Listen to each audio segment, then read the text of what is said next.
శ్రీమాత్రే నమ. జయ గురు దత్తాత్రేయ నమ. ఈ వీడియోలో మనం మే 1వ తారీఖు నుంచి వృషభ రాశిలో ప్రవేశించినటువంటి గురుగ్రహ ప్రభావం కర్కాటక రాశి వారి మీదకి ఏ విధంగా ఉండబోతుంది. అయితే కర్కాటక రాశి వారికి గురువు 11వ స్థానంలోకి ప్రవేశించడం జరిగింది. ఎవరైనా సరే గురువు ఏకాదశ భావంలోకి రావాలని ఎదురు చూస్తూ ఉంటారు. 11వ భావంలోకి వచ్చినటువంటి ప్రతి గ్రహం కూడా ఖచ్చితంగా జాతకుడికి అనుకూలమైన ఫలితాలు ఇవ్వడం జరుగుతుంది. అయితే ఏంటంటే ఆ గ్రహం యొక్క కారకత్వాలను అనుసరించి ఆ గ్రహం ఏ ఏ భావాలకు ప్రాతినిధ్యం వహిస్తుంది, ఏ ఏ భావాన్ని వీక్షిస్తూ ఉంటుంది అన్న ఫలితాలు మాత్రం ఇవ్వడం జరుగుతూ ఉంటుంది. మరి గురువు ఈ కర్కాటక రాశి వారికి షష్ఠ భాగ్యాధిపతి. 6వ స్థానం అన్నది ఏంటంటే శత్రువులు, రోగాలు, రుణాలు తెలియజేస్తుంది. అలాగే 9వ భావం అన్నది ఏంటంటే పుణ్యఫలం, తండ్రి, గురువు, ఉన్నత విద్య, దూర ప్రాంతం, పుణ్యక్షేత్రాలు, ధర్మ కార్యక్రమాలు, ముఖ్యంగా అదృష్టం. ఎవరి జన్మజాతకంలో భాగ్యస్థానం బలంగా ఉంటుందో వాడు ఖచ్చితంగా జీవితంలో ఎటువంటి కుటుంబంలో జన్మించినా ఖచ్చితంగా వాడి జీవితంలో అభివృద్ధి పదంలోకి రావడం జరుగుతూ ఉంటుంది. జాతకంలో టెక్నిక్ ఏంటంటే జ్యోతిష్ శాస్త్రంలో భాగ్యస్థానం పాడైన వాడు ఒక విధంగా ఒక మంచి ఉన్నత కుటుంబంలో జన్మిస్తూ ఉంటాడు. జన్మించి రోజు రోజుకి వారి యొక్క వైభవం తగ్గి చివరికి జీరోగా మిగులుతూ ఉంటాడు అన్నమాట. అనేక మంది జాతకాలు పరిశీలించినప్పుడు మనకి ఇది అర్థమవుతుంటుంది. ఎప్పుడూ కూడా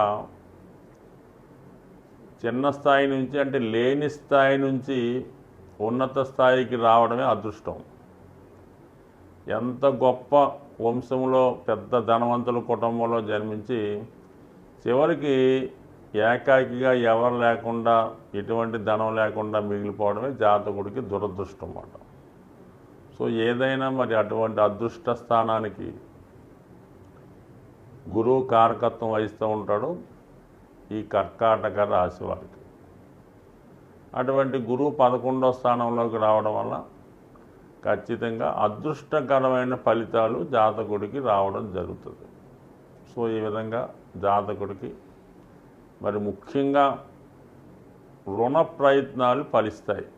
6వ భావంలో ఉన్నటువంటి గ్రహం అక్కడి నుంచి 6వ భావంలోకి రావడం జరిగింది గోచారీత్యా. అంటే 6వ భావం ఈ ధనుసు రాశి, గురువుకి మూల త్రికోణ రాశి.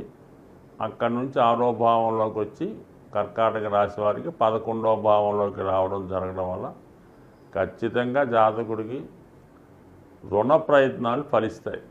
అంటే కొంతమంది ఏం చేస్తారు ఉంటారంటే చిన్న చిన్న చికాకులు ఉంటే మొత్తం అంతా ఒకేసారి ఒకే దగ్గర పెద్ద రుణాన్ని తెచ్చి అందరికీ బాకీలు తీసి ఒకే దాన్ని పెట్టుకుంటూ ఉంటారు. సో అటువంటి ప్రయత్నం మరి ఈసారి ఈ కర్కాటక రాశి వారికి నెరవేరే అవకాశం ఉంది. అంటే చాలా జాగ్రత్తగా వ్యవహరించాలి. ఇక్కడ అష్టమ శని ప్రభావం వీళ్ళకి ఉండడం వల్ల మరి గురువు కూడా శని భగవాన్ని కాదని ఫలితం ఇవ్వలేకపోతుంటాడు.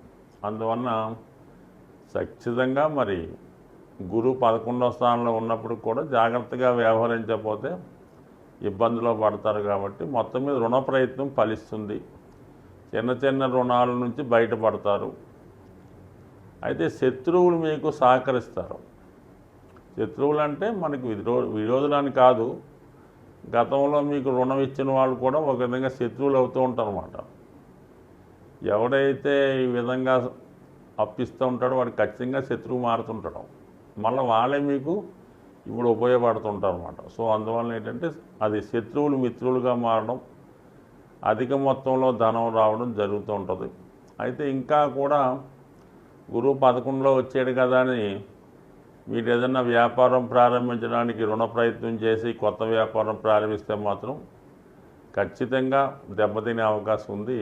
ఎట్టి పరిస్థితుల్లో కూడా అష్టమంలో ఉన్నటువంటి శని భగవానుడు మారేంత వరకు కూడా జాతకుడు దీర్ఘకాలిక పెట్టుబడులు కానీ కొత్త వ్యాపారాలు ప్రారంభించడం చేయడం వల్ల నష్టపోయే అవకాశం ఉంది. సో శని ఎప్పుడూ కూడా చేసిన పొరపాటునే మళ్ళీ చేయిస్తుంటాడు కాబట్టి జాగ్రత్తగా వ్యవహరించండి. దాని తర్వాత ఏంటి, ఇది విద్యార్థులకు మాత్రం చాలా అదృష్టకరంగా ఉంటుంది. విద్యార్థులకి ఉన్నత విద్యా అవకాశాలు, ముఖ్యంగా వాళ్ళ చదువుకి తగిన సహకారం అది ప్రభుత్వం ద్వారా కానీ పెద్దల ద్వారా కానీ మొత్తం మీద మరి ఉన్నత విద్య చదవాలనుకుంటే ఖచ్చితంగా దానికి మరి సరైనటువంటి ఆర్థిక సహకారం లేకపోతే అది అక్కడితో ఆగిపోతూ ఉంటుంది. అందుకని అటు అవకాశం విద్యాయోగం ఉంది, ధనయోగం రెండు గురువు ఇస్తాడు కాబట్టి నిరభ్యంతరంగా మీరు ఉన్నత విద్యలో ప్రవేశానికి విదేశ ప్రయత్నాలు చేసుకోవచ్చు. మరీ ముఖ్యంగా ఎవరైతే ఉన్నత విద్య కొరకు ఈ మెడికల్ ఎంట్రన్స్ కొరకు కానీ ఐఐటి లాంటి ఉన్నత విద్య కోర్సులకు కానీ ఆల్రెడీ ఎంబీబీఎస్ చదివి పీజీ కోసం ప్రయత్నం చేస్తుంటే కర్కాటక రాశి వారు ఎక్కువగా కెమికల్స్, ఫిజిక్స్, మెడిసిన్స్, ఫార్మా రంగాల్లో ఎక్కువ కనబడుతుంటారు. వాళ్ళకి ఈ లాభస్థాన గురువు 100% మరి ఉన్నత విద్యా అవకాశాలు, అలాగే మెడిసిన్లో ప్రవేశించడానికి ఎవరైతే ప్రిపేర్ అవుతున్నారో వాళ్ళకి కర్కాటక రాశి వారికి చాలా అనుకూలమైన ఫలితాలు ఈ సంవత్సరం రావడం జరుగుతుంది. అయితే గతంలో ప్రయత్నం చేసి ఈ సంవత్సరం కూడా ప్రయత్నం చేస్తున్న వాళ్ళకి ఎక్కువ అవకాశాలు ఉంటాయి. ఈ సంవత్సరం కూడా రాలేదనుకోండి, ఇంకా దాని నుంచి విరమించి మీరు వేరే దాంట్లో కోర్సులో నిరభ్యంతరంగా చేరిపోవచ్చు. ఇప్పుడు రాదనుకోండి, జీవితంలో మళ్ళీ ఎప్పుడు మీకు అది రాదని అర్థం మాట. అందుకని కొద్దిగా గట్టి ప్రయత్నం చేయండి. ఖచ్చితంగా మీరు విద్యా సంబంధించిన విషయాల్లో మాత్రం ఖచ్చితమైన ఫలితం ఈ సంవత్సరం రావడం జరుగుతుంది. అలాగే 11లో ఉన్నటువంటి గురు 3, 11, 3, 7 స్థానాలని యాక్టివేట్ చేయడం జరుగుతుంది. ఇది పెళ్ళికి సంబంధించింది కాబట్టి మరి వివాహ విషయంలో కూడా మిత్రుల సహకారంతో ఈ సంవత్సరం మరి వివాహానికి సంబంధించిన ఫలితాలు కూడా రావడం జరుగుతూ ఉంటుంది.